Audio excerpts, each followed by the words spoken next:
ओम अज्ञानतिमिरन्धस्य ज्ञानाञ्जनाशलाकया चक्षुर्मिलितं येन तस्मै श्रीगुरवे नमः। श्रीचैतन्यमनोभीष्टं स्थापितं येन भूतले स्वयं रूपः कदा मह्यं ददाति स्वपदान्तिकं।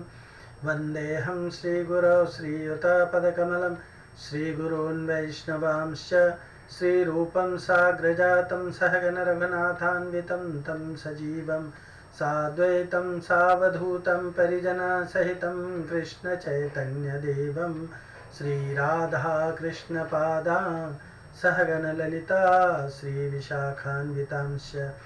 हे कृष्ण करुणा सिन्धु दीनबन्धु जगत्पते गोपेश गोपिकान्त राधाकान्त नमोऽस्तुते। तप्तकाञ्चन गौराङ्गी राधे वृन्दावनेश्वरी वृषभानुसुते देवी प्रणमामि हरिप्रिये। वाञ्छाकल्पतरुभ्यश्च कृपा सिन्धुभ्यैव च पतितानां पावनेभ्यो वैष्णवेभ्यो नमो नमः। जय श्री कृष्ण चैतन्य प्रभु नित्यानंद श्री अद्वैत गदाधर श्रीवासादि गौर भक्तवृंद। हरे कृष्णा कृष्णा कृष्णा हरे हरे, हरे राम राम राम हरे हरे। हरे कृष्णा। तो अब हम लोग भगवद गीता 16वें अध्याय के दूसरे और तीसरे सेक्शन पे चर्चा करेंगे आज। पहले सेक्शन में हम लोगों ने 1 से लेकर के 5 तक के श्लोकों में दैवी और आसुरी स्वभाव या जो संपत्ति है उसका वर्णन हम लोगों ने किया, चर्चा किया उस पर कि असुरों के क्या गुण होते। भगवान पहले श्लोक में असुरों के गुण बताने का प्रयास करते हैं। दैव प्रकृति के लोगों का या भक्त प्रकृति के लोगों का। पहले श्लोक, दूसरे श्लोक और तीसरे श्लोक में भगवान इनके बारे में चर्चा करते हैं। भगवान बताते हैं कि किस तरह से दैवी प्रकृति जो होती है, दैवी प्रकृति से प्रभावित लोगों के अंदर अभय, संशुद्धि,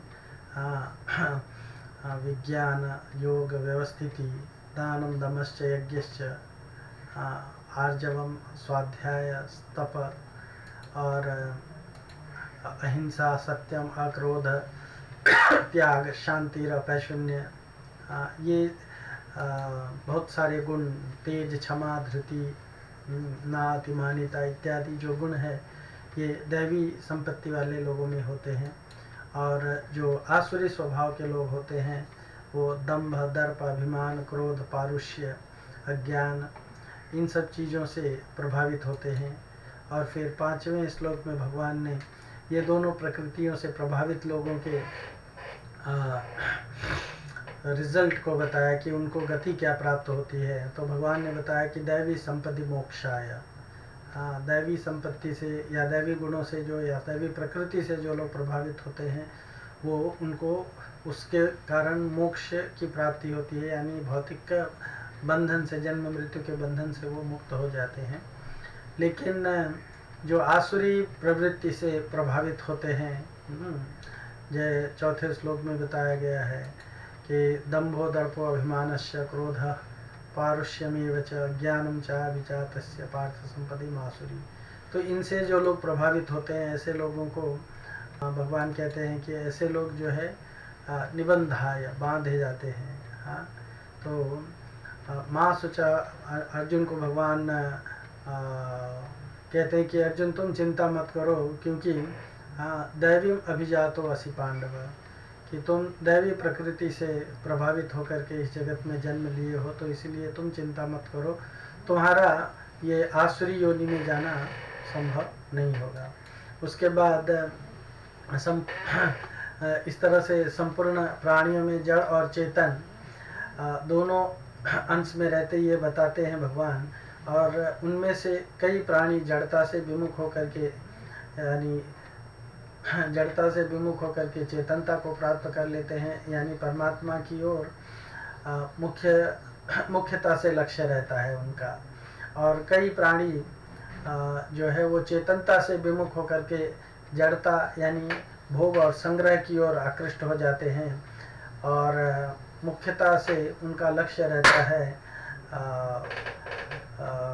इस जगत में भोगों को प्राप्त करने के लिए चेष्टा करना। तो इस प्रकार चेतन और जड़ की मुख्यता को लेकर के प्राणियों के दो भेद हो जाते हैं, जिनको भगवान 6वें श्लोक में बताते हैं। दो भूत सर्गो लोके अस्मिन् दैव आसुर एव च दैव विस्तरसो प्रोक्त आसुरम पार्थ में शृणु। भगवान कहते हैं कि हे अर्जुन, दो भूत सर्गो लोके, लोके अस्मिन् दैव आसुर एव च। हे प्रथापुत्र, इस संसार में सृजित प्राणी दो प्रकार के होते हैं, दैवी तथा आसुरी। तो भगवान कहते हैं मैं पहले ही विस्तार से तुम्हें दैवी गुण बतला चुका हूँ, अब मुझसे आसुरी गुणों के विषय में सुनो। तो भगवान जो है दैवी गुणों पर बहुत बार चर्चा कर चुके हैं, यहाँ तक कि इवन 1 से लेकर के 3 तक के श्लोकों में इसी अध्याय में दैवी गुणों के बारे में बताया। तो भगवान अब उसे आसुरी गुण बताना चाहते हैं अर्जुन को। इस संसार में जीवों में 2 श्रेणियां होती हैं, बद्ध जीव और मुक्त जीव। तो और जो भगवान की तरफ आकृष्ट भी होते हैं, द्वाविमौ सर्गे लोके दैव आसुर एव च। इस भौतिक जगत में 2 प्रकार के लोग होते हैं, एक दैव और एक असुर। तो असुर स्वभाव वाले और दैवी स्वभाव वाले। तो इनका वर्णन करके हुए भगवान यहाँ पर बताते हैं कि किस तरह से 2 प्रकार के प्राणी जो है इस जगत में रहते हैं और कैसे वो इस जगत में अपना जीवन यापन करते हैं, इस चीज़ की चर्चा करते हैं भगवान। हम लोग थोड़ा बहुत इनके एक अक्षरों के बारे में, एक शब्दों के बारे में जानने का कोशिश करेंगे। भगवान कहते हैं अस्मिन् लोके दौ एव भूत सर्गो दैव च आसुर च दैव विस्तरसः प्रोक्त। हे पार्थ, आसुरम शृणु में, मैं अब तुम्हें असुर प्रकृति के बारे में बताना चाहता हूँ, तो उसके बारे में सुनो। आसुरी संपत्ति का विस्तार पूर्वक वर्णन करने के लिए उसका उपक्रम करते हुए भगवान कहते हैं कि इस लोक में प्राणियों के 2 तरह के समुदाय हैं। प्राणियों के 2 तरह के समुदाय हैं, दैव और आसुर। तात्पर्य यह है कि प्राणी मात्र में परमात्मा और प्रकृति दोनों का अंश है ना।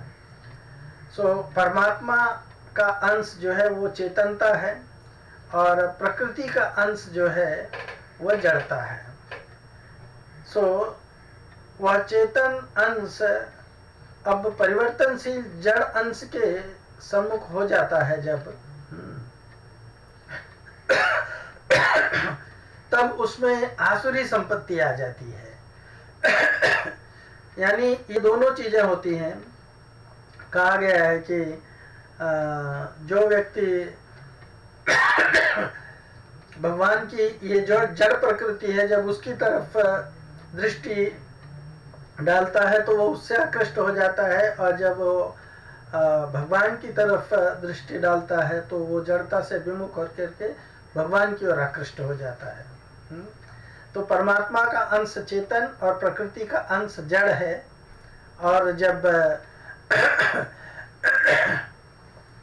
चेतन अंश जब जड़ प्रकृति की ओर आकृष्ट होता है तो उसमें आसुरी संपत्ति आ जाती है, और अब वह जड़ प्रकृति से विमुख होकर के केवल परमात्मा के विमुख हो जाता है जब आसुरी संपत्ति आ जाती है। तो लेकिन जब उसके अंदर दैवी संपत्ति आ जाती है तो वो परमात्मा की तरफ आकृष्ट होता है। तब उसमें दैवी प्रकृति जागृत हो जाती है। तो दैव नाम परमात्मा का है, और परमात्मा की प्राप्ति के लिए जितने भी सद्गुण सदाचार आदि साधन हैं वे सब दैवी संपदा हैं। जैसे नित्य भगवान नित्य हैं, ऐसे ही उनकी साधन संपत्ति भी नित्य है। भगवान ने परमात्मा प्राप्ति के साधनों को अव्यय अर्थात अविनाशी बताया है। इमं विवस्वते योगम प्रोक्तवान अहम अव्ययम, है ना। तो दौ भूत सर्ग में भूत शब्द जो है मनुष्य, देवता, असुर, राक्षस, भूत, प्रेत, पिशाच, पशु, पक्षी, कीट, पतंग, वृक्ष, लता आदि संपूर्ण स्थावर जंगम प्राणियों के लिए आते हैं। परंतु असुर स्वभाव का त्याग करने की विवेक शक्ति मुख्य रूप से मनुष्य शरीर में है। इसलिए मनुष्य को असुर स्वभाव का सर्वथा त्याग करना चाहिए। उसका त्याग होते ही दैवी संपत्ति या दैवी स्वभाव स्वतः प्रकट हो जाता है। मनुष्य में दैवी और आसुरी दोनों संपत्तियां रहती हैं।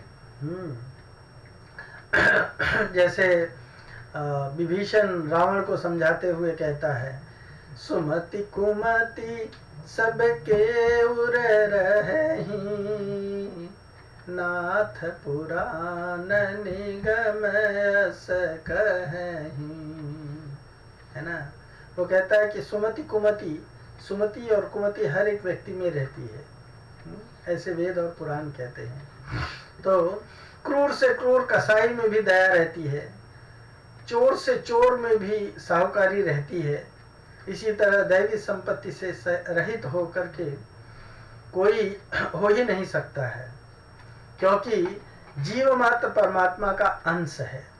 उसमें दैवी संपत्ति स्वतः स्वाभाविक है, और आसुरी संपत्ति अपनी बनाई हुई है।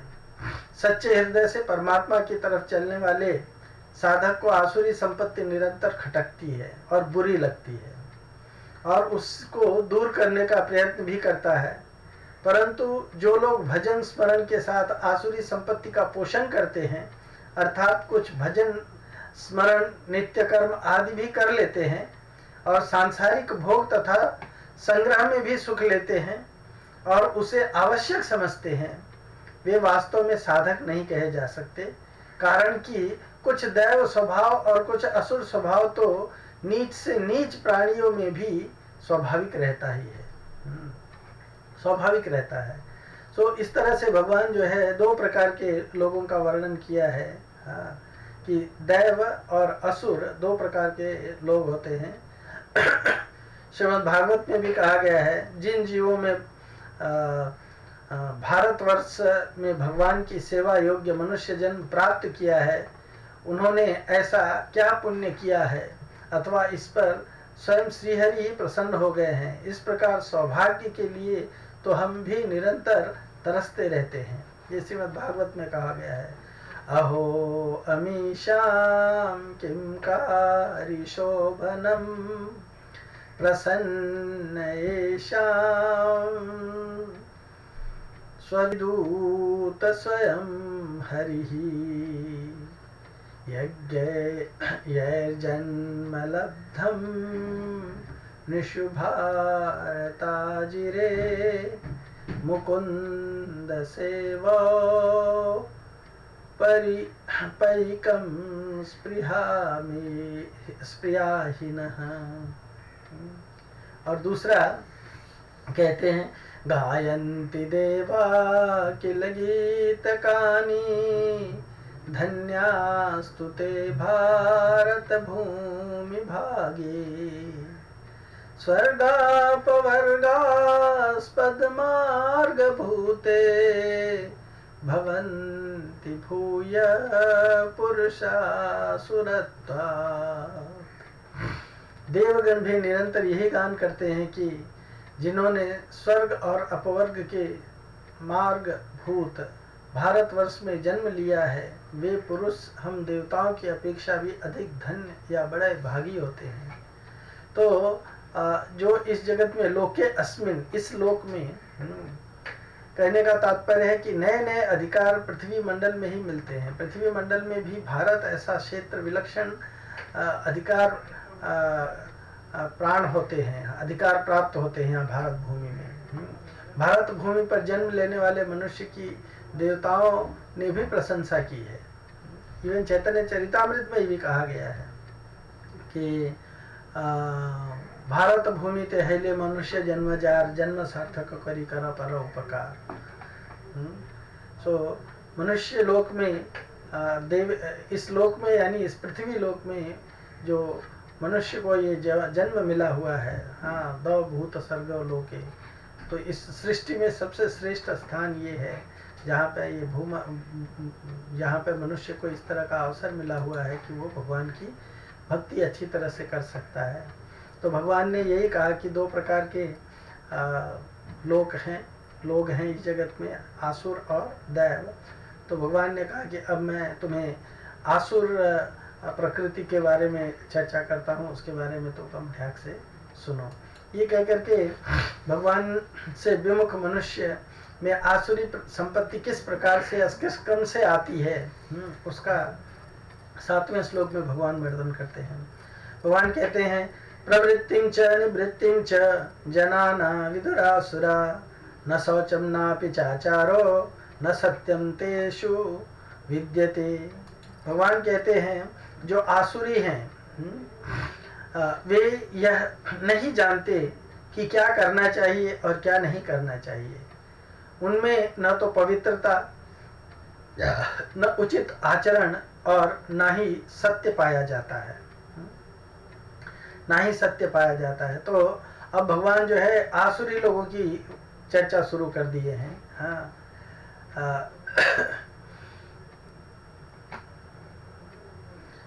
कहा जाता है कि प्रभुपाद जी कहते हैं कि हर एक सभ्य मानव समाज में कुछ आचार संहिता होती है, कुछ नीति नियम होते हैं जिसको सब पालन करते हैं और उस नीति नियम को पालन करके जीवन में सुचारू रूप से वह अपना और दूसरों के जीवन का लाभ करने का प्रयत्न करते हैं। तो इस तरह के जो लोग होते हैं वो आचार संहिता को पालन करते हैं, उसको कहते हैं प्रवृत्ति। और निवृत्ति मतलब कुछ करणीय होता है, कुछ अकरणीय होता है। आसुरी प्रकृति वाले मनुष्य जिसमें प्रवृत्ति होना चाहिए और जिससे निवृत्त होना चाहिए, इसको नहीं मानते हैं।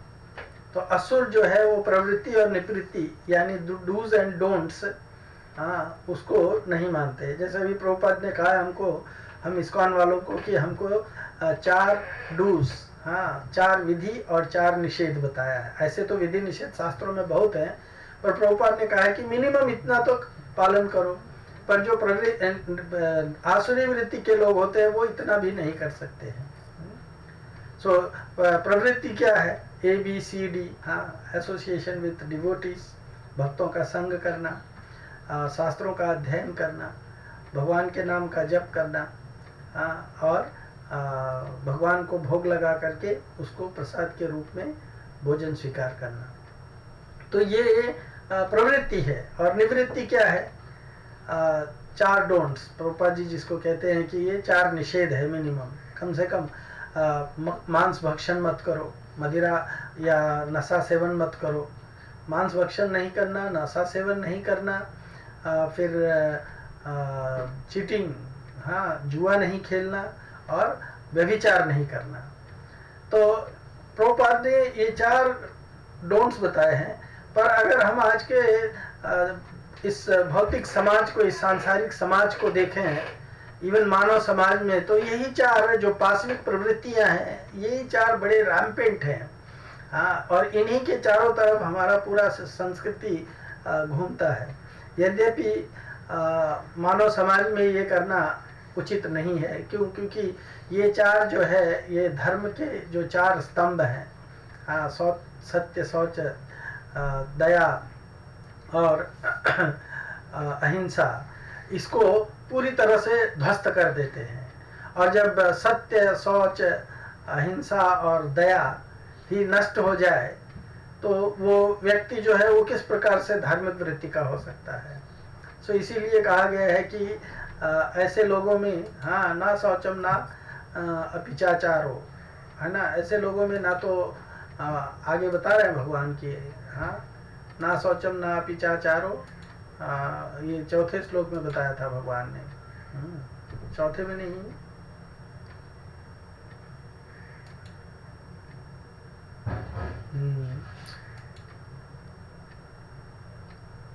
हाँ किसी और चैप्टर में बताया था। तो भगवान जो है इसमें हम बता रहे हैं कि न प्रवृत्तिं च न निवृत्तिं च, जनाना विदुरासुरा, जो विदुर होते, जो असुर होते हैं, ऐसा जानो कि उनके अंदर प्रवृत्ति निवृत्ति, वो किसी चीज को नहीं पालन करते। ना शौचम, इसी में है, सॉरी, ना शौचम ना अपि च आचारो, न सत्यम तेसु विद्यते, उनमें ना तो शौच होता है, शौच यानी क्लीनलीनेस, उनमें ना तो क्लीनलीनेस होता है, ना तो हृदय उनका शुद्ध रहता है, ना तो उनका आचरण शुद्ध रहता है, ना तो उनका आहार व्यवहार शुद्ध रहता है। ये सब जो है, ये जो मानक दिए गए हैं, इन सब के मानक दिए गए हैं, इनसे पूरी तरह से दूषित ही रहते हैं, मानक से परे ही रहते, नीचे ही गिरे रहते हैं। ना शौचम, हृदय की शुद्धिकरण जो है मंत्र जप करने से होता है, और ऐसे लोग मंत्र नहीं जप करते हैं। ना तो शास्त्रों का अध्ययन करते, ना तो भगवान के बारे में श्रवण करते हैं, और ना तो बाहरी तरीके से शुद्ध रहते हैं। डेड बॉडी खाते हैं। डेड बॉडी किसको कहा जाता है? डेड बॉडी कहा जाता है वो मृत शरीर खाते हैं। शरीर चाहे मनुष्य का खाएं, चाहे पशु का खाएं, चाहे पक्षी का खाएं, शरीर तो शरीर है जो ये 5 तत्वों से मिलकर के बना है, भूमि रापो अनल वायु खम, है ना। ये इन आकाश पृथ्वी अग्नि जल वायु, इनसे बनकर के जो ये शरीर बना हुआ है, इस शरीर को जब वो शरीर डेड हो जाता है तो वो ऐसे लोग जो है इसको खाते हैं। एक कवि नहीं, एक British writer George Bernard Shaw, वो लिखते हैं कि my body is not a crematorium, that is why I am vegetarian. वो कहते हैं कि मैं वेजिटेरियन हूँ, मैं शाकाहारी इसलिए हूँ क्योंकि मेरा शरीर जो है वो कोई मुर्दा घाट नहीं है जहाँ पे मैं मुर्दा को ले जा करके बरी करूँ या मुर्दा को ले जा करके गाड़ दूँ। तो जो लोग इस तरह से भोजन करते हैं, आमिष भोजन करते हैं पशु पक्षियों का, और जो डेड बॉडी खाते हैं, वो एक तरह से अपने आप को चलते फिरते शमशान ही बना करके रखते हुए हैं, शमशान बना कर रखते हैं, जहाँ पे डेड बॉडी उनके शरीर में गड़ा हुआ है। सोचा, जब आप विचार कीजिए, जब हम लोग किसी की डेड बॉडी को लेकर के शमशान घाट जाते हैं जलाने के लिए, चाहे किसी भी फेथ को मानने वाले क्यों ना हो, किसी भी चीज़ को मानने वाले क्यों ना हो, जब वो डेड बॉडी को जलाने के लिए लेके जाते हैं तो घर में आने के बाद में वो कुछ ना कुछ तो शुद्धिकरण का उपाय करते हैं। कोई स्नान करता है, कोई और कुछ करता है, कोई और कुछ करता है, कुछ ना कुछ शुद्धिकरण का आचरण फॉलो करते हैं। जन्म में भी सूतक लगता है, मृतक में भी सूतक लगता है, तो लोग जो है उसके शुद्धिकरण का कुछ ना कुछ उपाय करते हैं, चाहे किसी भी प्रकार के फेथ को मानने वाले क्यों ना हो, है ना। तो डेड बॉडी को टच करके आए या तो उसको जला करके आए तो आप आने के बाद में स्नान करते हैं, शुद्धिकरण करते हैं, और उसी डेड बॉडी को आप अपने शरीर के अंदर बरी कर लेते हैं, अपने पेट में भर लेते हैं उसको, और उसको लेकर के घूमते रहते हैं। तो ये कहाँ का शुद्धिकरण हुआ? तो जो लोग आमिष आहार करते हैं, ऐसे लोगों को इस विषय पे विचार करना चाहिए, है ना। इनफैक्ट महाभारत में भी एक कथा आती है। महाभारत में एक बार व्यासदेव जी, महाभारत में कहा गया कि व्यासदेव जी एक बार एक रास्ते से, कच्चे सड़क से जा रहे थे, तो चलते चलते जा रहे थे, तो उन्होंने देखा कि बैलगाड़ी के चलने से जो चक्के के जो निशान बन गए हैं, उस निशान के ऊपर एक कीड़ा, एक कीड़ा बड़ी तेजी से भागा जा रहा है। तो उस भागते हुए कीड़े को देख करके उन्होंने उस कीड़े के ही भाषा में उससे पूछा कि भाई तुम इतनी तेजी से कहाँ भागे हुए जा रहे हो? तो उस कीड़े ने उनको जवाब दिया, तुमको सुनाई नहीं दे रहा है, पीछे से सकट आ रहा है। सकट यानी बैलगाड़ी। तो मैं भाग करके यहाँ से निकल जाना चाहता हूँ, जिससे कि सकट जो है वो मुझे नुकसान न पहुँचाए। लेकिन वो उसी सकट के मार्ग में ही जा रहा है। तो तब तक सकट आया और सकट जो है उसके ऊपर से चला गया, बैलगाड़ी उसके ऊपर से चला गया, तो वो वहीं पे प्राण त्याग दिया। जब वो प्राण त्याग दिया अपने शरीर को छोड़ करके, जब वो बाहर निकला तो उन्होंने, व्यासदेव जी ने उससे कहा कि देखो, बड़े भाग्य से तुम्हें मेरा दर्शन प्राप्त हुआ है और तुम मुझे फिर कभी मिलना। हाँ, तुम इससे उच्च आचरण में जब बढ़ोगे, जब तुम्हारी चेतना और शुद्ध होगी, तो तुम मुझे मिलना और उस समय मैं तुम्हें, जब तुम मानव चेतना को प्राप्त होगे तो मैं तुम्हें और ज्ञान दूंगा, तो जिससे तुम अपना जीवन सफल कर सकोगे। तो वो कीड़ा जो है इस तरह से ग्रेजुअली एलिवेट होते हुए, है ना, कीड़े से वो पक्षी बना, पक्षी से इत्यादि इत्यादि करते करते वो एक बार मनुष्य बना। मनुष्य बन करके वो राजा बन गया, और राजा बन करके एक बार शिकार खेलने के लिए गया था, तो उसको उसी जंगल में शिकार के लिए जाते समय उसको व्यासदेव जी के दर्शन होते हैं। व्यासदेव जी को वो पहचान जाता है। व्यासदेव जी के पास में आकर के कहता है कि आपने मुझे, जब मैं कीट योनि में था तब आपने मुझे कहा था कि मैं तुम्हें मनुष्य योनि में आने के बाद में तुम्हें ज्ञान दूंगा, और आप आज भाग्य से मुझे फिर से दर्शन दे रहे हैं, तो आप मुझे कृपया करके वो ज्ञान दीजिए जिससे मैं अपना जीवन सफल कर सकूं। तो उन्होंने बोला कि अभी तक, व्यासदेव जी ने कहा कि तुम्हारी योग्यता अभी तक उस पर नहीं आई है, क्योंकि यद्यपि तुम्हारा शरीर जो है मानव शरीर मिल गया है, पर तुम्हारी प्रवृत्ति जो है वो कीट प्रवृत्ति ही है अभी भी। तो उसने पूछा कि कैसे मेरी कीट प्रवृत्ति है अभी भी। व्यासदेव जी ने कहा कि देखो, तुम मानव शरीर में आकर के भी अभी भी मांस आहार करते हो। मांस आहार जो है वो कीड़ों का भोजन है, तो तुम्हारी प्रवृत्ति अभी भी कीड़ों का ही है। क्यों? क्योंकि तुम्हें अभी भी उसी तरह का भोजन जो है वो प्रिय है। तो इस तरह से तुम इस तरह के आहार को त्याग करो और इस तरह के आचरण करो। उन्होंने उनको कुछ गाइडलाइंस दिया और फिर कहा, जैसे बाइबल में जीसस क्राइस्ट कहते हैं, हाँ, अपने फॉलोअर्स को कि मैं आप लोगों को और भी बहुत कुछ बताना चाहता हूं, पर इस समय आप उसको ठीक से सुन नहीं पाएंगे, समझ नहीं पाएंगे। तो इसलिए मैं आपको ये 10 कमांडमेंट्स देता हूं, और ये 10 कमांडमेंट्स को आप इसको अपने जीवन में आचरण में लाओ, तो इससे तुम्हारा शुद्धिकरण होगा, तुम्हारी चेतना जो है वो उच्चता को प्राप्त करेगी, तब मैं तुम्हें और भी बढ़िया ज्ञान दूंगा और जिससे तुम अपने जीवन को सफल कर सकते हो। तो जीसस क्राइस्ट गिव 10 कमांडमेंट्स, उन्होंने 10 कमांडमेंट दिए, है ना। उस कमांडमेंट में भी ये कमांडमेंट है, thou shall not kill, कि तुमको किसी की हत्या नहीं करनी चाहिए। तो हर प्राणी जब अपने कर्म को भोग रहा है तो हम उसको खाने के लिए, उस मरे हुए प्राणी को खाना कहाँ तक की शुद्धता है, किस प्रकार की शुद्धता है। तो इसीलिए इसमें कहा गया है कि जो आसुरी स्वभाव के लोग होते हैं, असुर किसको कहते हैं? आसुरमयति इति असुर, जो इंद्रिय तृप्ति में रमण करता है, अपनी इंद्रियों को सुख देने के दृष्टिकोण से। प्रभुपाद जी कहते हैं कि लोग जो है आमिष भोजन इसलिए करते हैं क्योंकि वो अपने जीवा को संतुष्ट करना चाहते हैं। ऐसा नहीं है कि शाकाहार भोजन से उनको शक्ति नहीं प्राप्त होगी, है ना।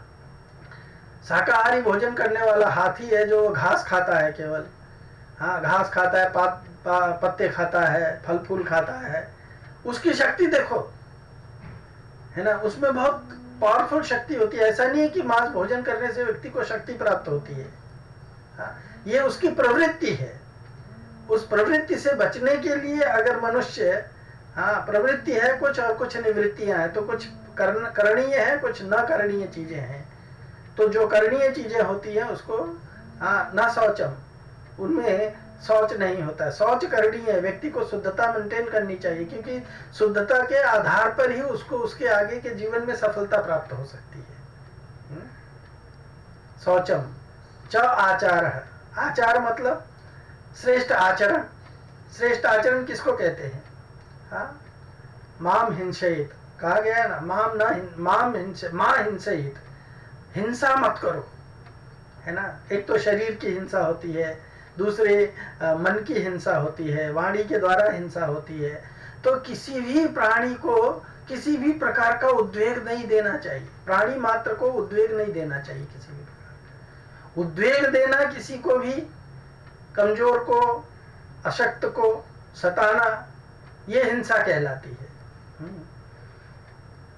इस तरह की विचारधारा रखना, विचारों के द्वारा किसी को सप्रेस करना, उसको सताना, ये हिंसा कहलाती है।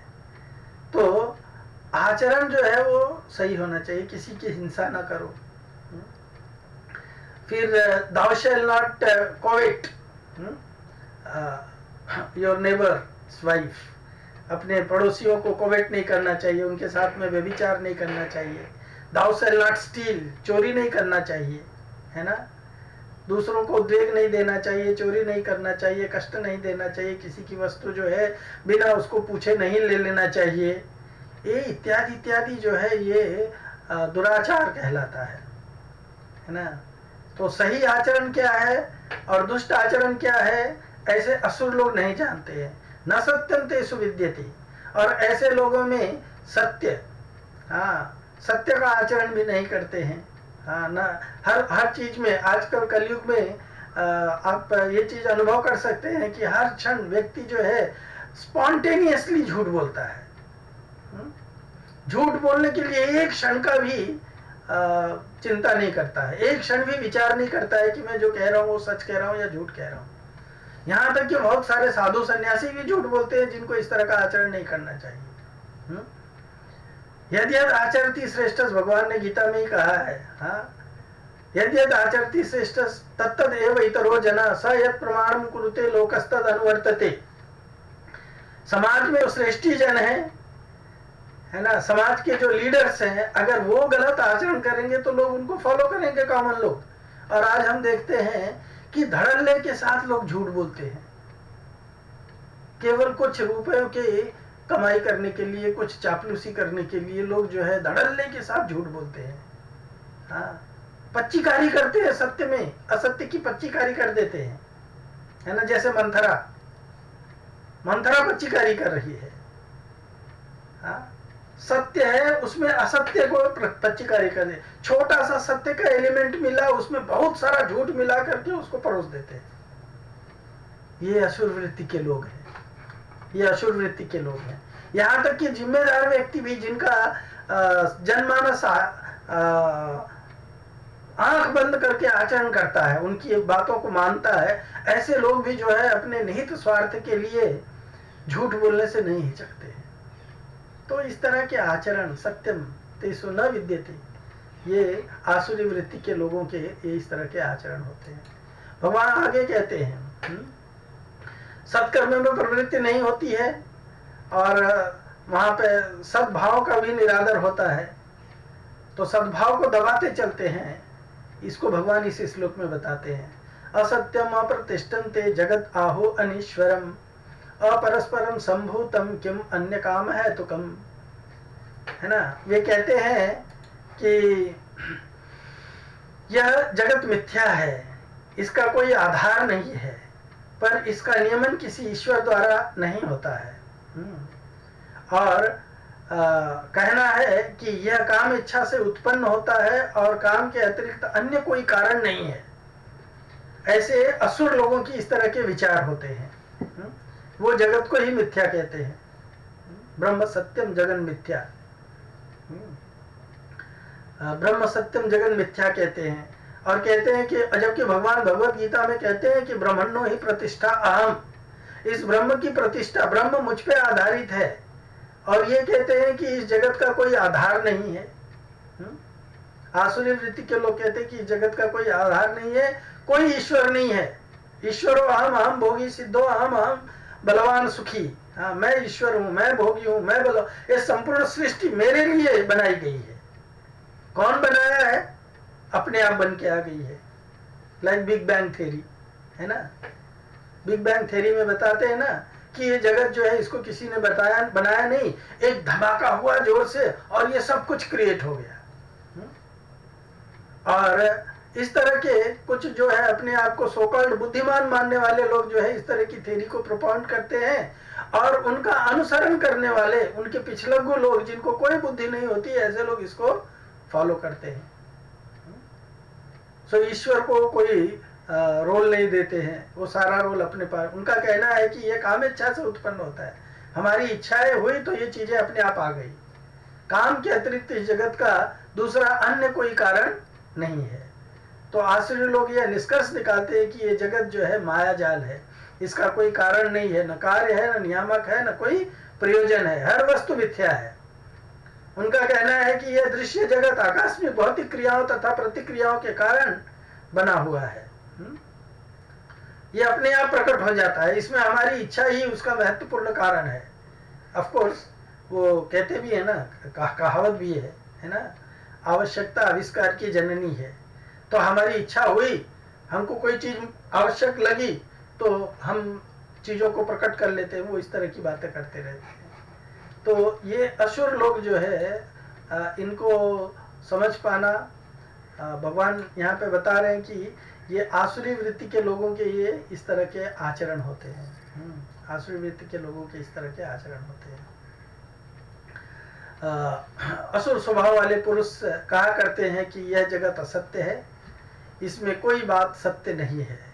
जितने भी यज्ञ, दान, तप, ध्यान, स्वाध्याय, तीर्थ, व्रत आदि शुभ कर्म किए जाते हैं उसको वे असत्य मानते हैं, उसको सत्य नहीं मानते हैं। उनको तो वे एक बहकावा मानते हैं, है ना, उसको एक बहकावा मानते हैं। जैसे एक फिल्म निकली थी oh my God. Oh my God में ये चीज दिखाया गया है कि जो भी धार्मिक वृत्ति के कृत्य करते हैं ये लोग धर्म के द्वारा छलावा करते हैं, धर्म का धंधा करते हैं, धर्म का नाम लेकर के। ऑफ कोर्स ऐसे कुछ है जगत में जो धर्म के नाम पे धंधा करते हैं, यानी धर्मध्वजी बन करके धर्म को झंडा उठा करके चलते हैं, धर्म के बारे में एबीसीडी नहीं जानते हैं, और लेकिन धर्म का डंका बजा करके केवल अपना भौतिक स्वार्थ सिद्ध करना चाहते हैं। लेकिन कुछ लोग ऐसे हैं जो धर्म की निंदा का धंधा करते हैं, धर्म की निंदा का धंधा करते हैं। तो ऐसे लोगों को संसार में आस्तिक पुरुषों की धर्म, ईश्वर, परलोक,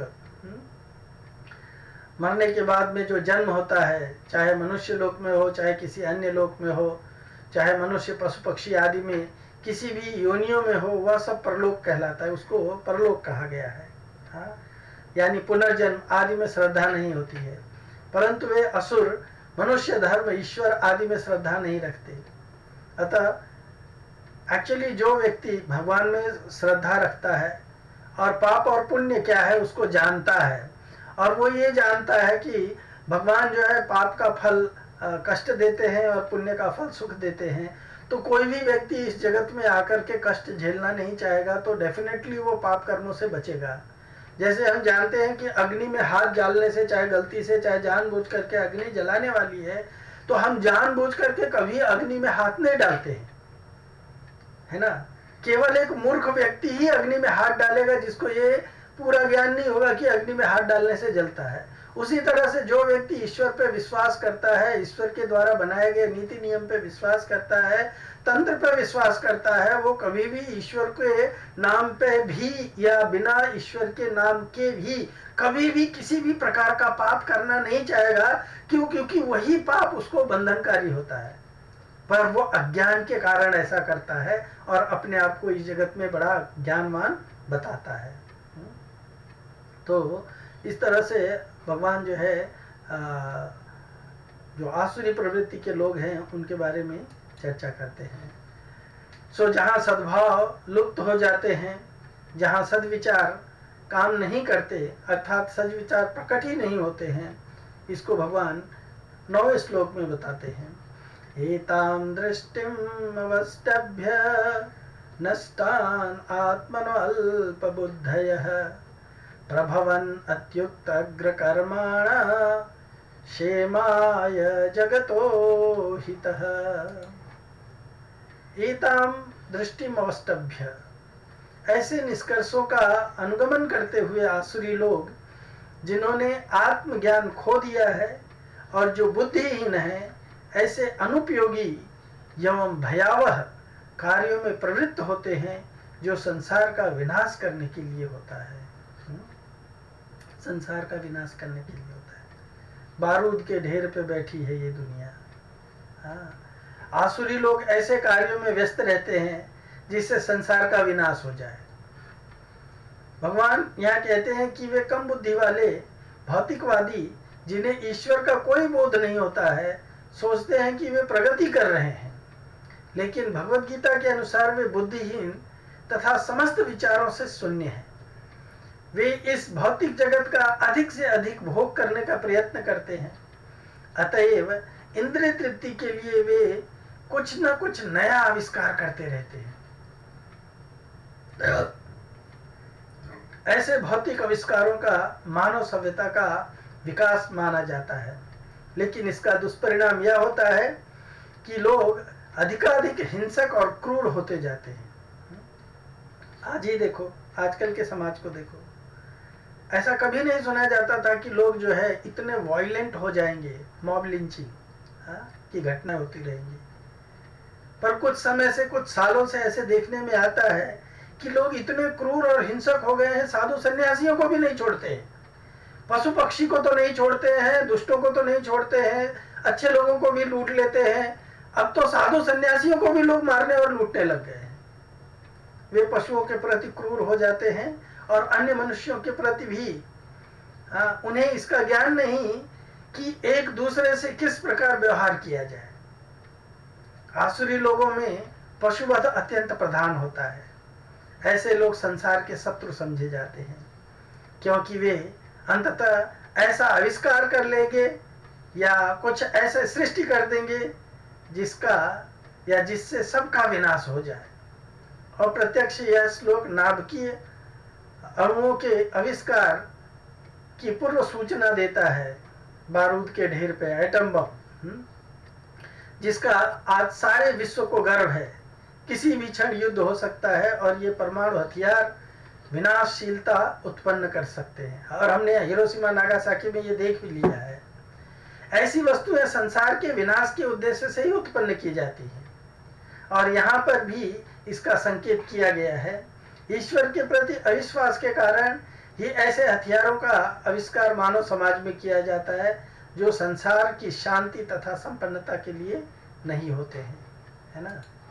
तो ऐसे लोगों के बारे में बताया गया है कि एताम दृष्टिम अवष्टभ्य, न तो कोई कर्तव्य अकर्तव्य, न शौच, न सदाचार, न ईश्वर, न प्रारब्ध, न पाप, न पुण्य, न लोक, न परलोक, न किए हुए कर्मों का कोई दंड विधान। ऐसी नास्तिक दृष्टि का आश्रय लेकर के ऐसे लोग चलते हैं। नष्टान आत्मनः, नष्ट आत्मनः।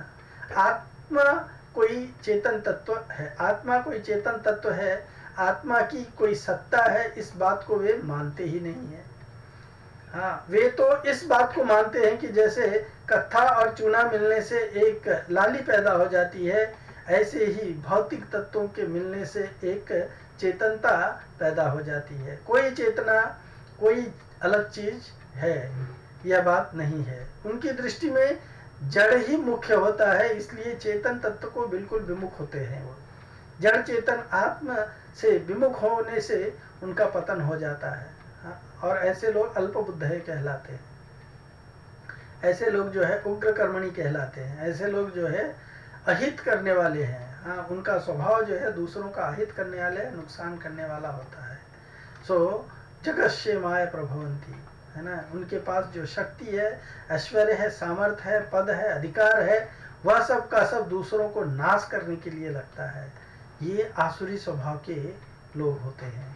तो इस तरह से आसुरी स्वभाव के लोगों का भगवान ने यहाँ पे 8वें श्लोक तक जो वर्णन किया है। और ऐसे आसुरी स्वभाव के दुराचारों का और मनोरथों का 9वें से लेकर के जो करंट श्लोक हमने डिस्कस किया उससे लेकर के 16वें तक में, तो हम लोग संक्षेप में इसके बारे में भी जानते हैं। 10वें श्लोक में जहाँ पे सद्भाव और सदाचार का निरादर हो जाता है, वहाँ मनुष्य कामनाओं का आश्रय लेकर के क्या करते हैं उसको भगवान ये 10वें श्लोक में बताते हैं। कामाश्रित्य दुष्पुरं दम्भमाना अदान्विताः मोहात् गृहीत्वा सद्ग्रहात् प्रवर्तन्ते अशुचिव्रताः। यहाँ पे कहते हैं कि कामात् आश्रित्य दुष्पुरम दम्भ आत्मा नाद अदान्विताः। हाँ, कभी भी संतुष्ट न होने वाले, काम का आश्रय लेकर के तथा गर्व के मद और मिथ्या अहंकार या मिथ्या प्रतिष्ठा में डूबे हुए आसुरी लोग इस तरह मोहग्रस्त होकर के सदैव क्षण भंगुर वस्तुओं के लिए, अपवित्र कर्म के लिए व्रत लेते रहते हैं। तो आसुरी लोगों का मनोवृत्ति का यहाँ पे वर्णन हुआ है। असुरों में कभी तृप्ति नहीं होती है, इसका यहाँ पे वर्णन हुआ है। वे भौतिक भोगों के लिए अपनी अतिरिक्त इच्छाएं बढ़ाए चले जाते हैं। यद्यपि वे क्षण भंगुर वस्तुओं को स्वीकार करने के कारण सदैव चिंतामग्न रहते हैं, तो भी वे मोहवश ऐसे कार्य करते रहते हैं या करते जाते हैं। उन्हें कोई ज्ञान नहीं होता है, उन्हें कोई ज्ञान नहीं होता है। तो ऐसे लोगों के बारे में यहाँ पे इस श्लोक में वर्णन किया गया है, जहाँ सद्भाव, सत्कर्म, सद्विचार सब कुछ निरादर कर दिया गया है। हाँ, केवल कामनाओं का आश्रय लेकर के ऐसे लोग जो है कार्य करते हैं। काम आश्रित्य दुष्पुरम। तीसरे अध्याय में भगवान ने कहा है कि यह काम बहुत खाने वाला है, महासना, महापापमा, और अग्नि के समान कभी भी तृप्त न होने वाला है। दुष्पुरेण अनलेन च। इसलिए सभी कामनाओं की पूर्ति कभी संभव नहीं है। अतः कामना पूर्ति ही जिनका उद्देश्य है, उनको कभी शांति नहीं मिलती है।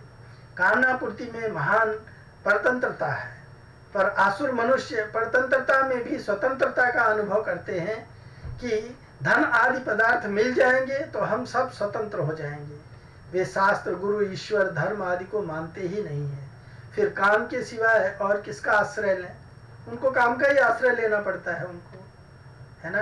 तो इसीलिए ऐसे लोग जो है काम आश्रित होते हैं, हाँ, अशुचि व्रत होते हैं, और मोहात गृहीत असदग्रहान, मूर्ता के कारण वे अनेक दुराग्रहों को पकड़े रहते हैं। तामसी बुद्धि को लेकर के चलना ही मूढ़ता कहलाती है। हाँ, तो इस तरह के भगवान ने इस श्लोक में इसका वर्णन करने के बाद में 11वें श्लोक में सद्भाव, सत्कर्म और सद्विचारों के अभाव में उन आसुरी प्रवृत्ति वाले नियम भाव आचरण किस उद्देश्य को लेकर के और किस प्रकार के होते हैं, उसका 11वें और 12वें श्लोक में भगवान वर्णन करते हैं। 11वें श्लोक में कहते हैं, चिंता अपरिमेयाम प्रलयांताम उपाश्रिता कामोपभोग परमा एतावदीति निश्चित। इसमें कहते हैं कि और 12वां श्लोक है, आशापाश तैर्बद्धा काम क्रोध परायण यहन्ते काम भोगार्थम नान्यतार्थ संचयान। यानी उनका विश्वास है कि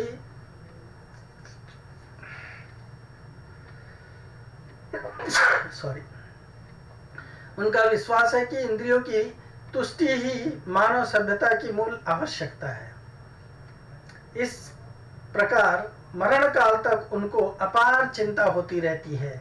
वे लाखों इच्छाओं के जाल में बंद करके तथा काम और क्रोध में लीन होकर के इंद्रिय तृप्ति के लिए अवैध ढंग से धन संग्रह करते रहते हैं।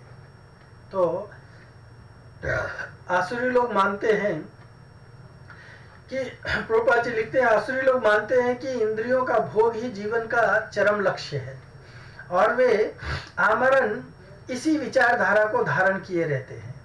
वे मृत्यु के बाद जीवन में विश्वास नहीं करते। वे यह नहीं मानते कि मनुष्य को इस जगत में अपने कर्म के अनुसार विविध प्रकार के शरीर धारण करने पड़ते हैं। यद्यपि वो देखते हैं कि इस जगत में इतने सारे जीवन योनियां हैं, फिर भी वो ये नहीं सोचते कि ये कहाँ से आते, क्यों आते हैं। जीवन के लिए उनकी योजनाओं का अंत नहीं होता है, और वे एक के बाद एक योजना बढ़ाते रहते हैं जो कभी समाप्त नहीं होती है।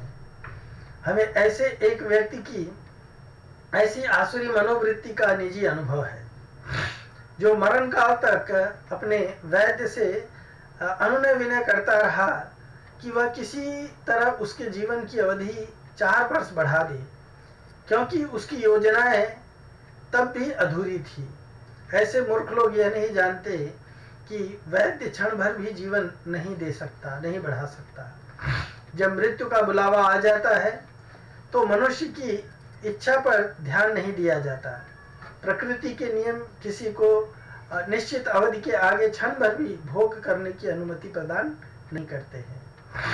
आसुरी मनुष्य जो ईश्वर या अपने अंतर में स्थित परमात्मा में श्रद्धा रखता है, केवल इंद्रिय तृप्ति के लिए सभी प्रकार के पाप कर्म करता रहता है, वह नहीं जानता कि उसके हृदय के भीतर एक साक्षी बैठा है। परमात्मा प्रत्येक जीव के कार्यों को देखते रहते हैं। जैसे कि उपनिषदों में कहा गया है कि एक वृक्ष में 2 पक्षी बैठे हुए हैं, समान वृक्षे पुरुषो निमग्ना। एक पक्षी कर्म करता हुआ टहनियों में लगे सुख दुख रूपी फलों को भोगता रहता है और दूसरा उसका साक्षी है। लेकिन आसुरी मनुष्य को न तो वैदिक शास्त्र का ज्ञान है, न कोई श्रद्धा है, अतः इन इंद्रिय भोग के लिए कुछ भी करने के लिए अपने को स्वतंत्र मानते हैं। उसे परिणाम की परवाह नहीं रहती है, पर वो वास्तव में परतंत्र लोग ही होते हैं। तो इस तरह से प्रभुपाद जी इस 11 और 12 श्लोक में बड़ा ही महत्वपूर्ण बातें बताई हैं। अब 13वें श्लोक में आसुर स्वभाव वाले व्यक्ति लोभ, क्रोध और अभिमान को लेकर के किस प्रकार के मनोरथ किया करते हैं उसे बताते हैं। इदम अद्य मया लब्धम इमं प्राप्य से मनोरथम इदम अस्तीति इदम अपि मे भविष्यति पुनर्धनम। वो कहते हैं 13, 14 और 15 में, है ना, असो मया हत शत्रुर्निश्चय